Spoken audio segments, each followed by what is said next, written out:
توقعات لو الاحتمالات اللي يلعب فيها نادي الزمالك، اللي المواجهات بتاعته هيبقى يا اما استاد مالي، يا اما فيوتشر، يا اما ريفرز يونايتد النيجيري.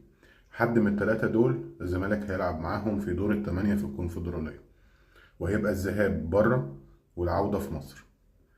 وهيبقى المباراه دي هتبقى يوم 31 مارس. كل التوفيق لنادي الزمالك، وإن شاء الله بإذن الله القرعة الكونفدرالية هي اللي هتتعمل الأول، وبعد كده دوري الأبطال، وهتتذاع زي ما قلت لكم في الفيديو اللي فات على قناة اون سبورت أو بين سبورت، هتذاع على الاتنين القرعة.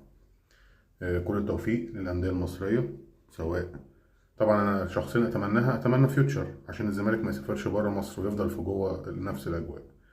ما ننساش بقى اللايك والسبسكرايب عشان الفيديو يوصل لكل الناس.